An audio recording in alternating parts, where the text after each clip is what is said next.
Hey everybody, it's Tiffany here. I've been missing for a little while. I know it's been a while since I've done a video. I've been doing some markets in my area. It's gorgeous, gorgeous fall weather here in Utah, and I have been making these yarn pumpkins. Let me get out of the way a little bit so you can see them. They're so fun and easy, pretty easy to make. You've probably seen people making them with the styrofoam pumpkins from Dollar Tree. And I've done some of those. The peachy one in the middle is from the base from Dollar Tree. So that's the size. The big one is a paper mache one from, let's see, from Michael's.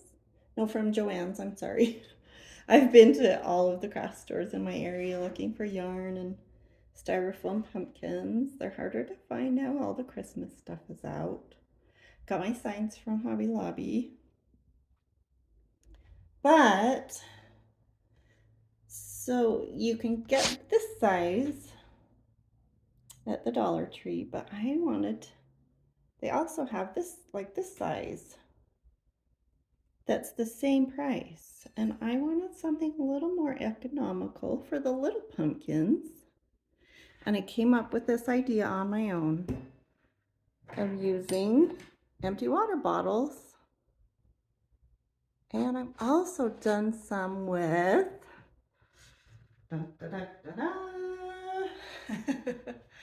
this is the bottom of a 2-liter pop bottle. Is that adorable? It's got those ridges from the bottom of the bottle. So I did this, yep. I also did small ones with water bottles that were empty, so that's much more economical. And it's not a big deal, you know, if you just want to make a couple, to spend $1.25 on the little ones. But yeah, this is way more economical. So I am going to show you how I made these, so stay tuned. All right, so I've got some of my favorite yarns here to show you guys for doing these pumpkins. I like the thicker weight. I think both of these are a 6, it'll say, if you've not used a lot of yarn. It says, and this is probably backwards in the camera, but there's a little number here on the picture of the yarn skein. This is a 6. This is also a 6. This is, I love this color. It's Re-spun, and it's lion brown, and this is from Joann's. I think you can probably get it online somewhere. If you can get it on sale, they do have their yarn on sale every couple of weeks, like 30% or 25% off. Anyway, the color is squash. Super cute. And then this one is cardamom, I believe. Big twist. That's also from Joann's. This one, my favorite. This beautiful chenille. It's in the color of terracotta, and it's a number 7. Nice and thick. Called, the brand is Loops and Threads. Chenille Home. So I'm going to show you the bigger pumpkin with this one. I love to mix. I love these colors together. I love to mix like different shades of kind of the same color and different thicknesses. So like I use the bigger one for the bigger pumpkin, this medium fuzzy one for a medium sized pumpkin, and this one for a smaller pumpkin. I also love, this brand is Wool Ease. I love this one also for the little pumpkins, but you can use, obviously, you can use whatever you want on whatever pumpkin you want. So let's see, let's get started here. Enough jibber jabber. I have already cut my water bottle. Now, in the spirit of full disclosure, it is a little bit of work to cut you do need to cut the, okay, so I cut it in half, but not quite in half. I left the top a little bit longer than the bottom, and you do, if you can, you want to melt the edges a little bit. All I did was warm up my frying pan on a medium-high heat, an older frying pan that I probably won't use for food anymore, but a non-stick one, and I just set this edge on the bottom of my frying pan, just like that, and set it there for like 10 seconds, and it melted and made this nice curve, nice, nice smooth edge. You can just go ahead and do it like this, but you'd need maybe to put some like packing tape around some of it, because you don't want that big of a hole. That's where you're gonna stick your stem. This is a good size hole. This is a little bit big, but since we're using a really heavy yarn, it's gonna be okay. I did put an extra big stick in this one. But yeah, I just melted both edges a little bit so it's nice and smooth. It will kind of, if you leave it rough, it will kind of, beat up your yarn a little bit as you're pulling it through. Yeah, and I did put a little bit of just regular Scotch tape around the edge of this one because it was still a little bit rough and I didn't want it to beat up my yarn, but that's not absolutely necessary. Yeah, like you could put some packing tape instead of melting it if you don't have an old pan. Put it across like this. I think that would work. But then you might need to tape it on the inside too. Anyway, this is how I've done. I actually melted this one. It is tricky to get your scissors in the bottom of it.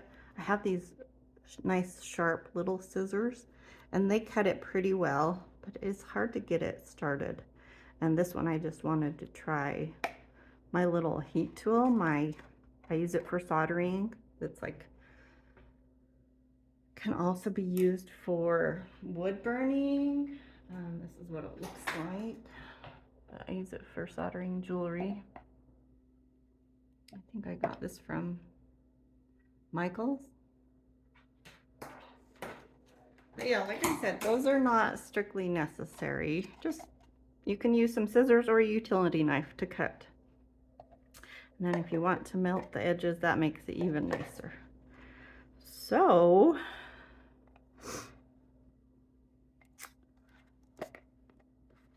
I believe I used about 12 yards when I did the other one. I'm just going to use the bottom for now. Oh, I should show you this also. I tried using my heat gun, this thing that blows hot air, and it kind of worked. It did kind of melt it into the shape that I wanted, but it's really, and the top was better. But the bottom is pretty, it's got some sharp edges on it. But no biggie. This is not rocket science. I'm a total perfectionist, so don't let me drive you crazy. But actually I need to melt this one. So hang on for a second. Okay, I think I've got my pan nice and hot. Got my cut in half 2-liter bottle. I'm just gonna set it. I don't know if you'll be able to see this, but it goes pretty quick. Just set it there for about, like 10 seconds. You can see it's starting to curl and melt down a little bit. Can move it around just a bit. Kind of cool. It does shorten, of course, your water bottle. That one didn't turn out quite as flat as the other one, but that's okay. Because, yeah, we'll just cover the bottom. You don't even have to worry about the bottom if you're just making them for yourself. And, yeah, you really don't have to melt it if you're just making it for yourself. Just go ahead and wrap the yarn around it. It's pretty simple from here. let's see, I've got some yarn that's already cut, so I'm just going to use that. But like I said, I think this one takes probably around 12 yards of 7. You can use the blanket yarn also. Hobby Lobby has the best deal on the blanket yarns. They're like $8 for 28 yards. But yeah, if you can get them on sale at Michael's or Joann's too. So you do need to cut off a piece of the yarn. And it's okay if it's not enough. I would probably start with 10 yards. And you can always, like, if you need more, just tie the two ends together and keep going. But what I like to do, at first I was just like tying this together to get started and tying a knot here, which is totally fine. Do that. If I can get my fingers to work, show you that. And this yarn does tend to fray, like you can see on the ends. Got a little piece stuck inside there. And so you'll want to leave an extra inch or so on the end of your knot, and then I would just hide that knot on the inside like that. And that's just perfect for a bigger pumpkin where you have a bigger hole. For the smaller ones, the smaller water bottles, you'll want to, I like to tape it so I have more room to work with. But anyway, yeah, that's all you really need to do. And then find the end of my yarn here.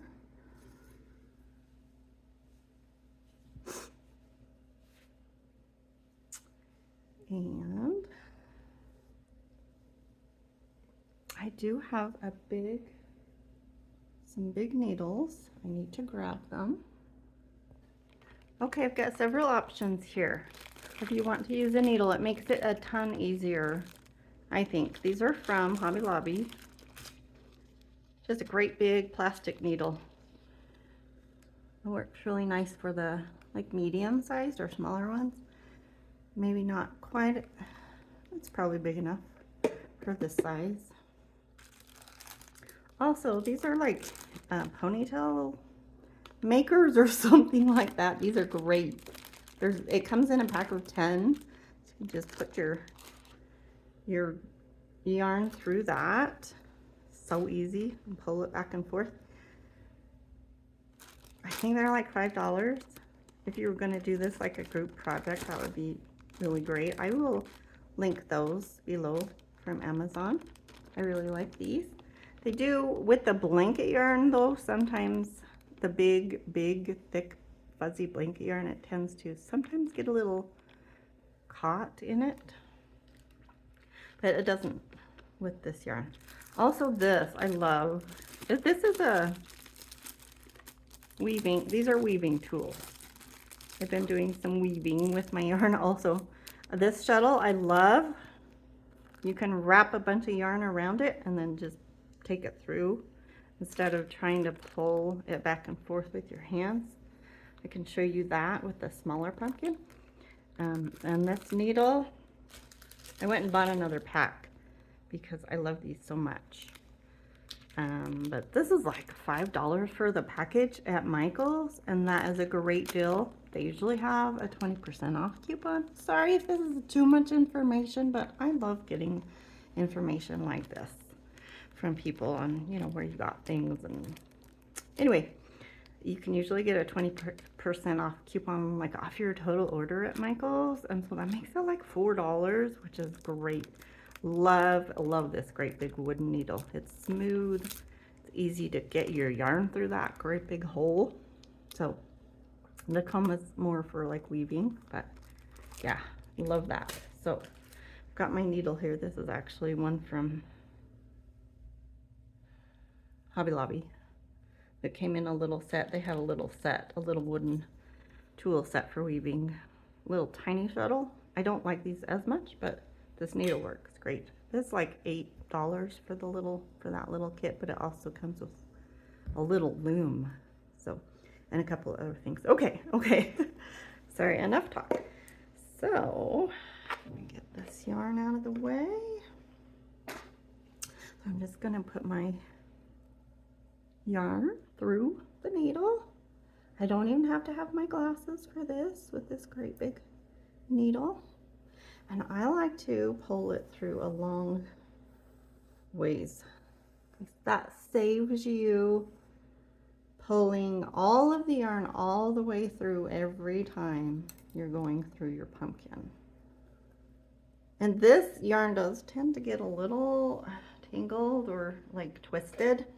So every once in a while I'll stop and kind of untwist it. But yeah, this is all you have to do is go and super easy and through the top. I wonder if I should have taped this. That's going to be rough. I may need to stop and do that. Because where I melted it, it's got some rough edges. So I think, yeah. And you can even just totally double up your yarn so that you're, actually I might do that. So I'm going to, yeah, it's already there. I'm just going to leave that, tuck it under here, and that way you can get your pumpkin done twice as fast. I probably should have just tied those both together at the same time. That's okay. It'll all work out. So all you do is go. And then actually, it might be better if I were going through a smoother end, because then it would fray it less. But I think it's okay. I think it's gonna be all right. So yeah, it takes a little bit of time. And I do like to kind of, oh, see that's coming through again. I'm just gonna tie that together inside here. Actually, I'll tie it to this little end. I do prefer to just put a piece of tape on the inside rather than tying it in a knot, because that saves you some yarn, but you know, sometimes you're not worried about that, and sometimes you are.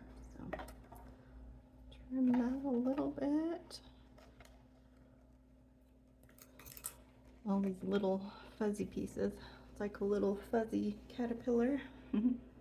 Okay. I'm gonna just make sure it does get kind of knotted up, but I really haven't ever had it actually get tied in a knot. So this yarn is pretty forgiving. I love, this is, like I said, this is my favorite yarn for doing these pumpkins. And that velvety look is so in right now. So yeah, that's all you do is just keep going around. And it kind of naturally wants to go into those recessed spots. And so I'll kind of go around and just do those indentations first.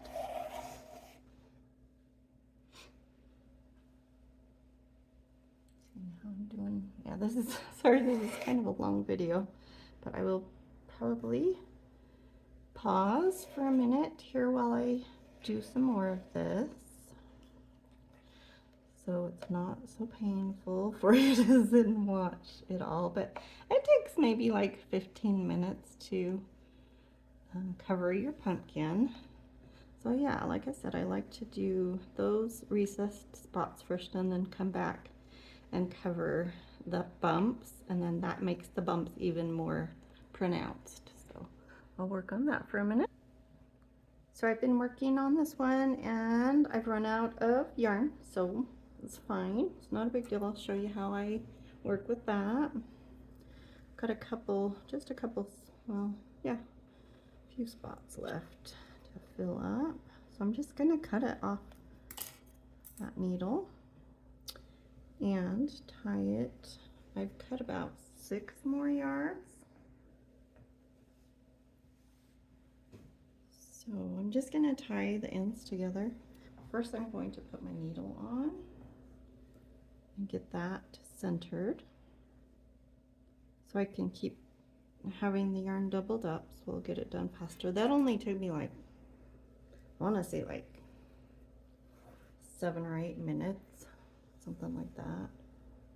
So I'm just gonna pull this to the center of my yarn, and then back to the ends. Let's see. And you want to tie the knot so it's not going to show, so it's down in the center. So is that where it might be a little tricky to reach in there? You also could probably tape them together. I'm not sure how well the tape would hold to the chenille though. Let's see. Okay, I think I'll just like loop it around itself. I can kind of push it down where I want it. So they're all going the same direction. That will cause a little bit of stuff in the center. Oh, see, that one's coming undone. No, but that's okay. It's still holding. I cut some of those, not too close to the end, because like I said, they do fray. And then you're going to have to make sure you're not hitting that with your needle. I might try to tuck it down in. Yeah, that should work. Just tuck it down in there a little bit so it's not in your way. And then continue on with your in and out. It's just like sewing. It's pretty easy. You can just sit and do this while you're watching TV. Got some little pieces, little flyaways. Oh, and I did figure out just now that if you hold it upside down so the small end is on the bottom, if you've got some rough edges, then it doesn't like drag on the rough edges as much. And then got some of my hair in there with the yarn, my long red hair. It matches just perfectly.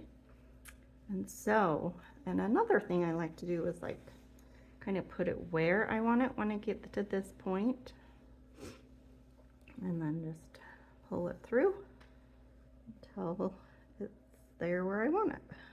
And if they get twisted, I do like to straighten them out a little bit. I like them to be pretty straight and even. And I'm gonna finish this up. Almost done here. Isn't that cute? It looks kind of like a little baby bundt cake. If you've got a little bit left, go ahead and go over some more of those ridges, make them even more pronounced. So I want that right there. So I'm just gonna move it right into place. And you don't have to pull super tight if you want it to be more, you know, taller there, more fluffy. Okay, I don't think I have enough to go around again, and I don't, but I can cut it off center so that one of them will be big enough to go around the top. And it's pretty tight in there, so I'm just going to tuck that in, and once I stick my stick in there, it's going to hold it in place. You could put a little hot glue on it if you wanted to, if you're worried about it. And then there's my other string, and I'm just going to tie it around. Hopefully that's not the one I just tucked in. I don't think it is. I'm just going to tie it around there. Another loose knot. It doesn't need to be super tight. Just kind of hold it in place there. Okay, so you've got a kind of big hole on the bottom. And so, if, like I said, if you're going to sell these, you might want to, I would cut a circle of cardboard and then cover it with some felt. You could also, you know, coil some yarn around it if you want it to be the same. But like mine, if it's just for you, nobody's going to lift up and see the bottom probably. Well, who knows, but it's okay, you know, if they do, no biggie. Okay, I've got a bag of sticks here. Some of them are actually just from my yard, but like I have a river close to my house and a big canal. So I just go walking. Like these ones are from my yard and they've got the bark on them. Sometimes I'll use, if I don't want to get out my saw, I'll use PVC pipe cutters, and it works for the smaller ones. My hands are not strong enough on the bigger ones, but my son helps me with that sometimes. But these ones, oh my gosh, these just add so much character. Let's see. So yeah, these were from the canal by my house, and these are like the ends. I just found them like that. They've been in the water for a long time, drifting around, getting smoothed out, and they don't have any bark on them. So I just think that makes them look so authentic. If you were to just stick that in like that, is that just cool or what? I have to show you my mustard one again. So here they are. The orange one turned out a little bit taller, actually. So you can, you know, cut the water bottle however you want. I would definitely make one side taller than the other side, because, you know, pumpkins come in all shapes and all sizes. They're not all the same size, but somehow I got this one. I must have pulled this one a lot tighter because I got those little ridges a lot more pronounced. But, yeah. I feel like I was gonna say something else, but not sure what it was. So I think since this has taken me so long, almost a half an hour video so far, that I will do a part 2 with the small water bottles, but it's pretty similar concept. So yeah, please give me a thumbs up, or subscribe to my channel if you want to see more fun crafting videos. I also do jewelry videos. Thanks so much for watching.